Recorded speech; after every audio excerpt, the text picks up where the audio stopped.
I heard Fred Krueger was going to be here. And I wanted to see if he's really as ghastly as people say. Freddy Krueger, right here. Nightmare on Elm Street. Yeah. Fred Krueger, Nightmare on Elm Street.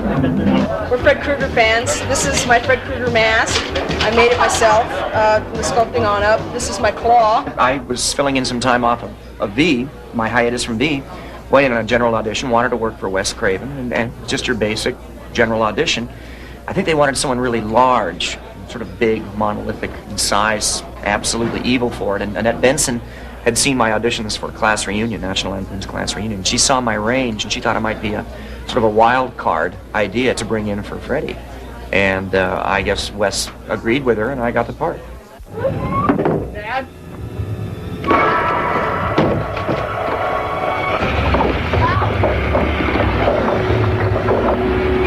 Daddy can't help you now.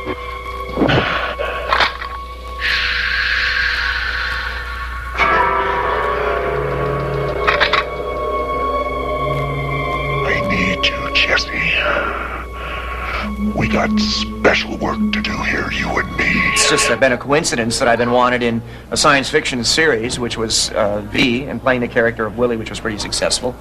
And then Freddy Krueger and the nightmare phenomenon, you know. So that's more a coincidence than anything. I mean, I could play a lawyer tomorrow if somebody asked me, and would be very happy to.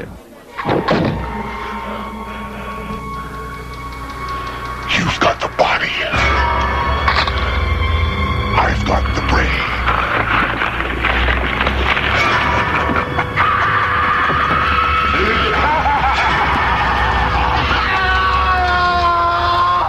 Horror films are unique, and even more than, say, Westerns used to be, are a very inexpensive way to make a film. All you need is a tremendous vision, tremendous energy.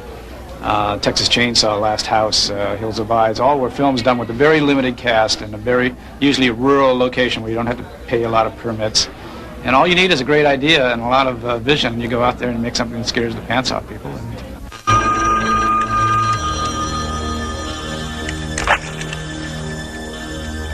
What?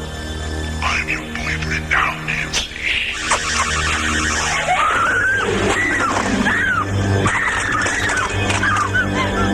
The basis of any movie is take your hero and chase him up a tree and then chop down the tree, and the horror picture does that in spades.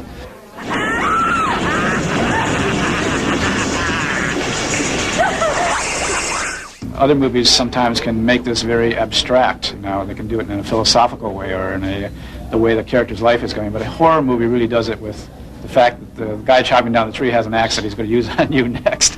So you get very quickly engaged, and I think it's a very immediate, very, very simple form. In that sense, it's classic.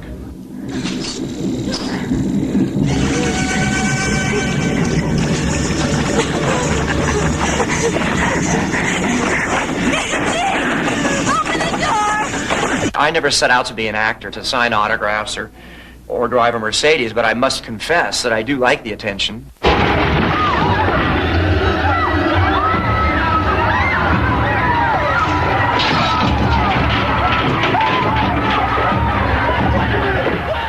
I've never had any problem with the fans. I think it's because I've been both in movies for so long and television that fans either are watching me in an old movie on cable or they've just seen me on something on a guest star, and so when you're in their living room, they kind of treat you like you're one of the family. I think when I look back on it, I enjoyed my whole life of making up stories that scared my friends.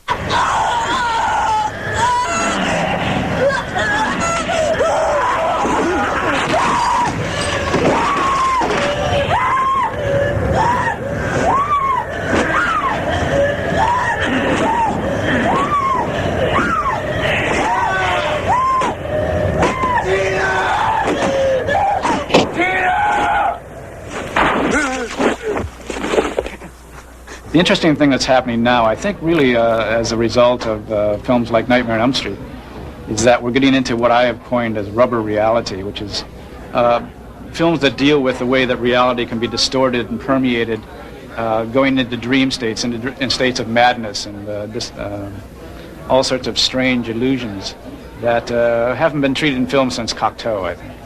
And so in that sense, they're becoming less blood and guts and more hallucinatory, which I think is basically what films are anyway.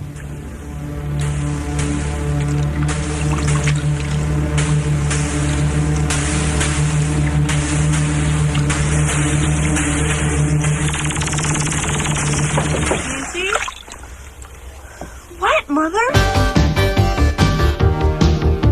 They're very, very intelligent fans. They're very into detail.